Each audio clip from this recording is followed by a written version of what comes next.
What's going on, YouTube? This is Jim, and today I want to talk to you guys about the Hog Wild requisition drop update, which is part of the weekly community update that Bravo puts out every Friday, usually really late at night, hence why I'm doing the video one day late.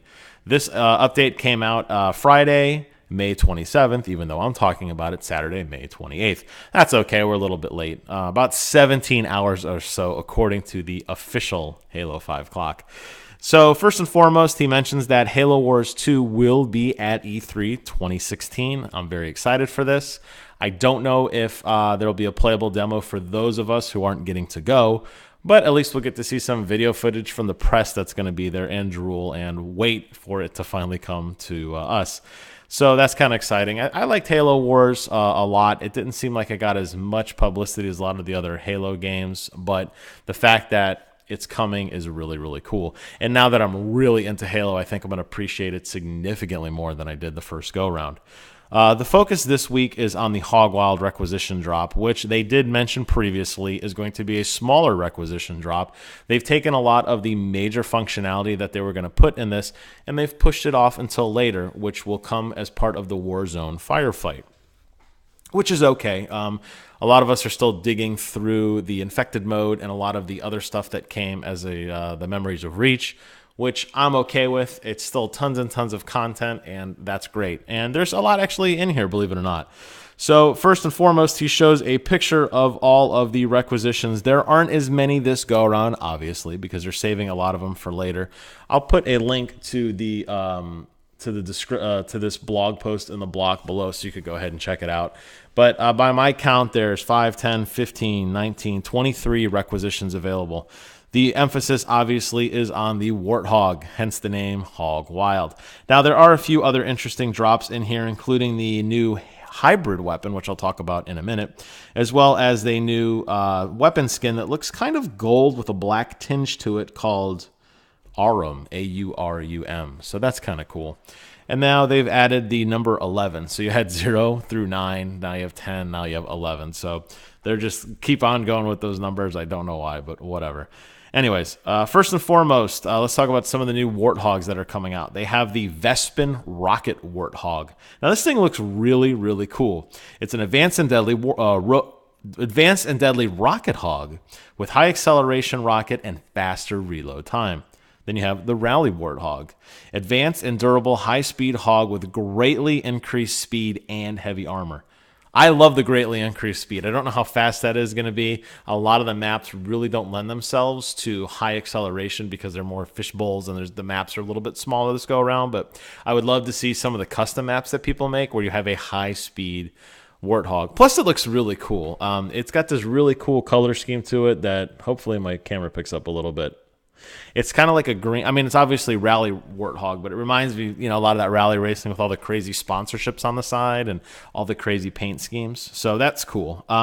There's two other Warthogs that they don't really go into detail on: the Sword Needler and the Rally. So I'm excited for those. We'll see how those. I'm sorry, the Rally Scout, which I assume is just like the Rally, but the Rally Warthog, but without any guns. But the fact that there's a Warthog that's faster, I really like that. And the Sword Needler sounds really, really, really cool as well. So it's going to be vehicle-centric this go-around, and cool. They've also added, as I mentioned before, the Hybrid Scope. Now, the Hybrid Scope is a really cool new modification you're going to be able to put on all of your guns in the Warzone arena. Warzone, whether it be any variant of Warzone, right? So what it'll let you do is it goes on your battle rifle, your DMR, your SMG, or your AR. Obviously, it's a completely separate variant, just like long scope, just like any other types of rounds, whether it's silencer or whatever. What it'll do is it'll actually put a little reticle on the target that you're aiming at for about 3 to 4 seconds, I believe. So you can see where they are if they go outside, if they go behind boxes. It'll basically look like what the Hydra looks like when you lock on with that diamond over their body. So you'll have that. I don't know if other players get to see that or not, but the fact that you do, for as far as target acquisition, if an enemy's retreating or whatever, to try to see where they're going, I think is going to be invaluable. And I don't know if it's only for one target, maybe the current target you're shooting at, or all of them. If so, I think you're going to have a hell of a time defending Spire because you're going to get painted up so quickly on defense. and everyone's going to know where you are, and those grenades are going to start coming fast and furious. They've also added a few new armor sets, including the Stinger armor, which looks just kind of like your run-of-the-mill armor. I'm not really that impressed by it personally. The Interceptor Rictus armor, which I do like an awful lot.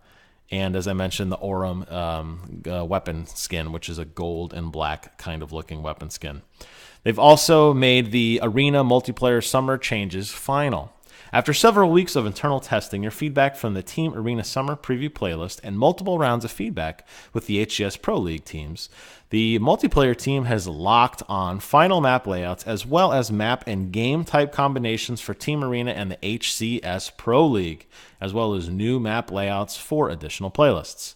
So there is a slew of things. I believe I talked about this a little bit last week as well, where they've changed a lot of ways the maps are physically configured. They've added ramps where ramps weren't before, like on Slayer. On Fathom, there's that box I talked about in the flag room that has changed locations.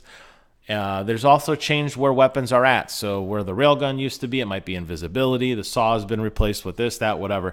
They've randomized where the actual drops. Now, the actual locations of the drops remain the same. So if you think a weapon pad is where it used to be, it's still there, but it might not be what you wanted it to be. So racing up that hill to get a fuel rod cannon may be replaced with a plasma caster, or maybe replaced with a, I don't know, SMG. So you kind of have to think about your strategy a little bit more. I know I had go-to places when I would be playing, or like, boy, I really need the Hydra. Like I'm being chased, or if I'm funneling an enemy in a certain direction, I'll funnel them back that way to try to pick up that power weapon and make a quick turnaround. I'm gonna have to rethink some of my strategy, and obviously they did that to make the gameplay more fresh. I don't really feel it was that stagnant to begin with, although I just hit level 100, so I play a ton, so there's not much they can do that would not make me like the game. But they've also changed, so they've changed that. They've also changed some of the rotations now, what maps will be played on what. So for example, right now, you can only play Capture the Flag on Fathom, Coliseum, Stasis, and Truth.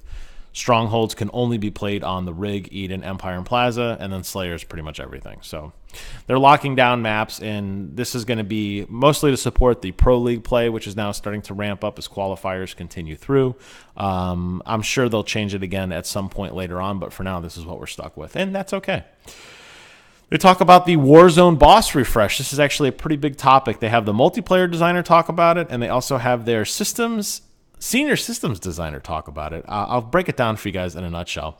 They are changing the way bosses react and appear in Warzone. Now, I don't play a ton of the traditional Warzone. I like the whole attack-defend aspect of it better. I find the matches go a little bit quicker, and you have a better chance for rallying. It seems like on the traditional Warzone, it's very lopsided very quickly, and you know within the first couple minutes, with some exception, who's going to win based on what points are being captured and how quickly they are captured. But for those of you who are still into the vanilla Warzone, that is great, and there is plenty going on. They're changing a lot of the way that the bosses are laid out. So, for example, they talk about Apex 7. At the 2-minute mark, you could either have a Zealot Assassin boss in the caves, or you can now have a Ranger Commander and a squad dropped off at the beaches. The hope is that each Warzone match should be a bit different instead of the same encounters game after game. Another goal of updating Warzone was to give legendary bosses identities and bigger payoff. We worked with this guy, Chris Proctor, who was the senior systems designer. And now our legendary bosses have unique names, visual identities, and a unique requisition weapon that, when defeated, can be picked up and used. So I think they give an example here somewhere. But basically, the bosses, when they die, Word Eternal or whoever it happens to be, they're going to drop some really cool modified gun that you could pick up and use, which I love. I think that's a great, great, great idea. It's going to force people to get up close and personal with bosses, as opposed to somebody sitting like they normally do with like the Scorpion, for example, way off in the background just dropping artillery. If you want to get those power weapons and try to get a quick couple kills and, rally your team after a big boss fight, I think that's really cool. So I like that. I think that's going to speed up the gameplay even more, and it's going to take away a lot of that heavy ammunition type camping stuff, which has been kind of boring when I do play and everybody's, towards the end game, everybody's sieged up in their vehicles and gameplay crawls. So that's cool. In addition, they're adding new tiers of bosses and new tiers of enemies.